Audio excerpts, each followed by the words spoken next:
E aí galera, Dabi na voz. Obrigado pelo grande apoio que vocês me deram nos últimos vídeos, e como vocês bateram o dobro da meta. Hoje eu estou trazendo a parte 3 do herói que foi traído pela humanidade e se tornou o monstro mais forte do universo. O card da playlist desse manhua vai estar passando na tela. Rapaziada, se vocês são o tipo de pessoas igual a mim, que são loucos para desenhar seus personagens preferidos dos animes, mas por não nascer com o famoso dom de desenhar, vocês acabam desistindo por acreditar que nunca vão conseguir aprender a desenhar seus personagens favoritos. Hoje eu te apresento o método FART 3.0, que ajudou mais de 100 mil pessoas de todas as idades a realizarem o sonho de aprender a desenhar. Com esse método você vai adquirir a habilidade de desenhar em poucas semanas, e não vai mais precisar copiar por cima, só olhando conseguirá desenhar qualquer personagem. Então, se você não quer mais ficar frustrado por não conseguir desenhar seu personagem favorito, clique no link do comentário fixado, e garanta sua vaga com um desconto especial, e tenha 7 dias de garantia. Só avisando, o número de vagas para essa promoção especial está se esgotando. Lembrando, se vocês gostarem do vídeo, deixe o like, inscreva-se no canal, e compartilhem esse vídeo com seus amigos. E se esse vídeo bater 2000 likes, eu faço a parte 3 dessa obra. Na parte anterior o Prota escolheu desistir do seu poder, e decidiu seguir o caminho de um monstro. Assim, depois de limpar uma dungeon de nível 3, ele foi transportado para a cidade mais perto da masmorra. E como ele não tinha lugar para voltar, ele decidiu comprar uma casa nessa cidade. E enquanto pensava nisso, a Enki apareceu, e o cumprimentou. Mas como o Prota não era bom em gravar nome, ele acabou não lembrando do nome dela. Por causa disso ela ficou um pouco irritada, e se apresentou novamente, mas ao ver que ele não estava ferido, sua raiva passou, e ela decidiu ser a guia dele nessa cidade, já que era a primeira vez dele nesse bairro. Desse jeito, depois de dar uma volta na cidade, eles chegaram na casa da Enki. Ao mesmo tempo ela disse que sua casa tem quartos separados, então ele pode ficar lá. Mano, se fosse eu recusaria. Isso é muito suspeito. Se ele deitar para dormir, ele vai acordar sem um dos seus rins. Ao mesmo tempo a garota explica que esse emblema na frente da sua casa é a medalha que seu pai recebeu quando se aposentou. Seu pai vivia dizendo que já lutou lado a lado com o herói Fake Mask, mas ela não consegue acreditar nisso, já que não tem como o herói número 1 comer ao lado de um soldado de baixo nível. E devido às longas guerras, seu pai acabou recebendo diversos ferimentos, e por causa desses ferimentos, ele morreu um pouco depois de se aposentar. A Enkian também falou que a mãe dela morreu antes do seu pai quando pariu sua irmã, e percebendo que o clima tinha ficado pesado, ela disse que ele não precisa se preocupar, porque faz muito tempo que isso aconteceu. Assim, depois de conhecer seu novo quarto, o Prota disse que depois de concluir mais algumas dungeons, ele será capaz de conseguir o dinheiro necessário para pagar o aluguel, então ele vai poder encontrar outro lugar para morar.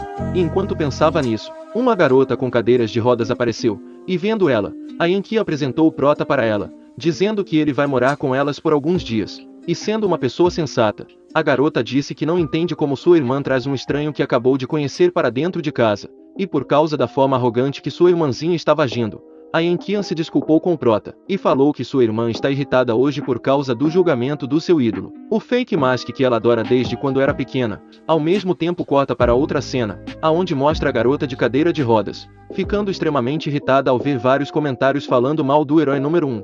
Então, cheia de raiva, ela começou a responder todos os comentários, e por causa disso ela não quis jantar.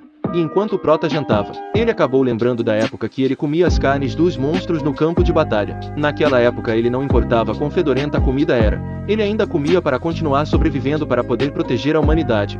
E enquanto pensava nisso, ele ouviu os jornalistas dizendo que o herói número 1 fugiu ao invés de pagar pelos seus crimes, e a alegação dele em desistir de todo o seu poder como herói era mentira. Porque não tem como uma pessoa sem poder desaparecer de repente diante aos olhos do público, e mesmo sem a ajuda dele, a humanidade ainda vai conseguir caminhar até a glória, já que foi o governo que fez ele ficar tão forte. Então eles podem criar vários heróis com o nível de força dele.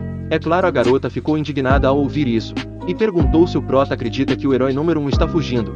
E diferente dela, o monstro mais forte do universo não ligou por um monte de bosta que eles estavam dizendo. Mas antes de responder a pergunta dela, eles ouviram um grupo de delinquentes querendo quebrar o portão da sua casa. Por causa disso a garota não teve outra opção a não se abrir a porta, e disse que não importa o que eles façam, ela não vai vender sua casa. É claro, isso não foi o suficiente para convencer os agiotas. Então eles começaram a ameaçar ela, dizendo que eles têm uma boa relação com o governo. Por causa disso fica fácil para eles fazerem qualquer coisa sem ser punidos. Mas como eles são benevolentes, eles vão dar 5 dias para ela e sua irmã aceitarem sua oferta. E se depois de 5 dias, elas ainda não tiverem disposta a colaborar, as coisas vão ficar complicadas para elas.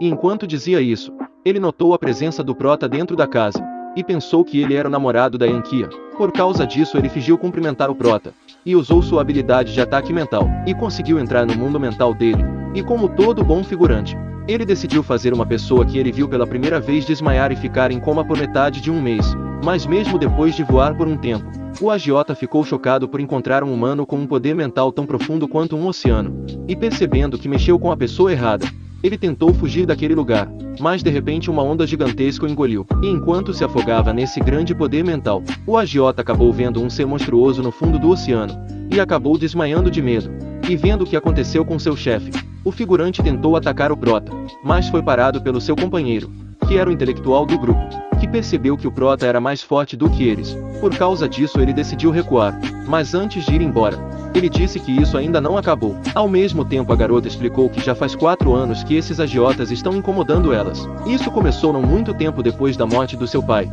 mas quando ela se tornou uma profissional de nível 2, e se juntou ao time do capitão, eles não ousaram causar problemas, mas com a morte do seu time, e o capitão ficando gravemente ferido, eles voltaram a encher o saco dela. Depois, enquanto lavava os pratos, a garota agradeceu o Prota por ter ajudado ela, e disse que quando ela encontrar um novo grupo confiável de caçadores, ela vai recomendar o Prota para eles. É claro, o herói traído sabia que no momento em que ele deu o primeiro passo no caminho da escuridão, ele já sabia que ninguém seria capaz de lutar ao seu lado, e enquanto pensava nisso, a janela de status apareceu na frente dele, e o deu a missão de limpar uma dungeon de nível 4. Depois mostra o Prota entrando na masmorra usando o sistema de teletransporte, e com esse poder ele consegue entrar em qualquer dungeon sem precisar da permissão do governo. Ao mesmo tempo, enquanto andava pela masmorra, 2 gárgulas de pedra ganharam vida e atacaram ele, mas antes de encostar nele, o Prota se transformou em um monstro, e agarrou os 2 demônios pelo pescoço, e arrancou suas cabeças. Depois, ao entrar em uma sala que tinha dezenas de gárgulas de pedra, ele chamou todas elas de uma vez por fight, e irritadas com a arrogância dele, todas elas atacaram ele ao mesmo tempo, mas usando sua grande velocidade. O Prota desviou dos golpes dela, e esmagou a cabeça de uma gárgula com sua mão, e a cabeça de outra com um chute. Assim, depois de um tempo, o Prota partiu a última gárgula no meio com as mãos. Ao mesmo tempo, o líder das estátuas de pedra apareceu, e vendo ele, o Prota ficou animado com sua batalha contra seu novo adversário. Então, sem perder tempo, ele foi para cima do monstro. Assim, algumas horas depois, mostra um grupo de caçadores entrando na sala do boss final, e ficando chocados com a destruição na sua frente, e também com o fato de, mesmo eles sendo o primeiro grupo a entrar nessa dungeon que apareceu há 12 horas atrás, a masmorra já foi finalizada.